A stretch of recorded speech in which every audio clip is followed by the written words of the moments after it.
Hey, what's up, guys? Meteorologist Doug Hetty. Let's break down this severe weather situation. Of course, make sure you like, subscribe, and hit the bell. I'm always going to say this because we're trying to build a following, and I don't want to go through a big severe weather event and people wonder, why are you not on Facebook Live? Facebook is not as stable, and you can monetize YouTube.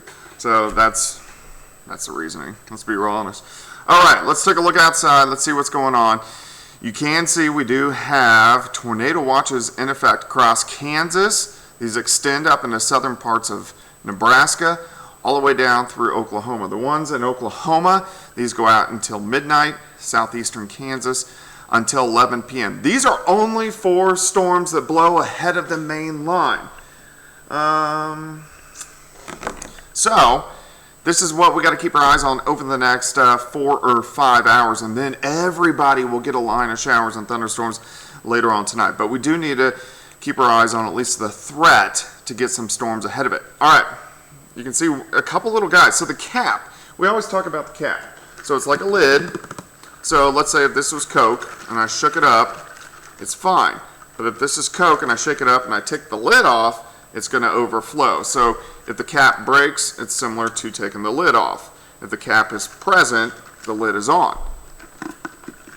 The cap has broken, or is trying to break across the region, and that's why we are starting to see some showers and thunderstorms popping up. But the cap is still very strong. So you see these guys, they popped up and then they fizzle.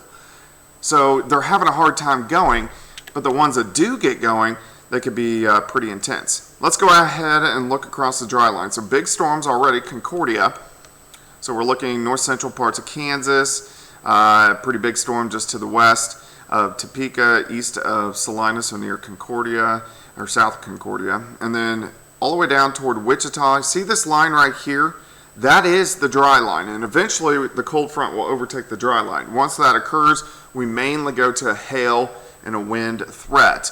But ahead of it, any storms that can form ahead of this line are going to have the potential to be tornadic. You can see cumulus clouds popping near Enid, another little storm trying to pop northwest of Oklahoma City, a couple little guys near Lawton, just south of Oklahoma City, trying to get going and are successfully kind of busting through that cap just a bit.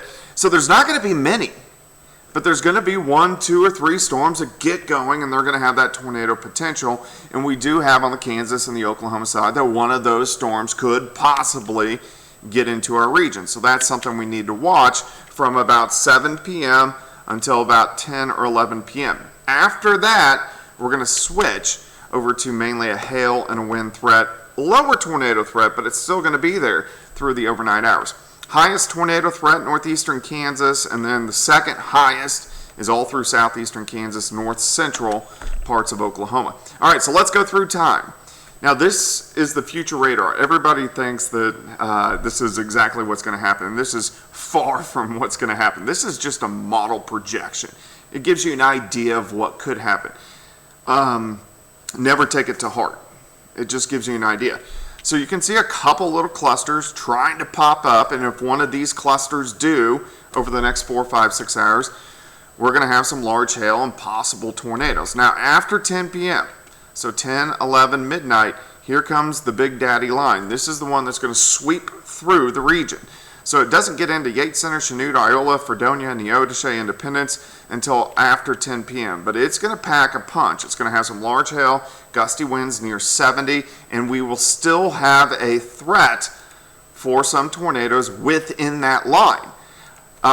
Usually, any tornadic activity we get within these lines, they're usually smaller tornadoes, but it's going to be dark. It doesn't matter.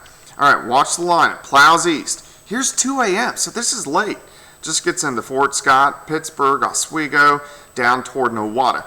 At this point in time, I think our tornado threat's pretty much done.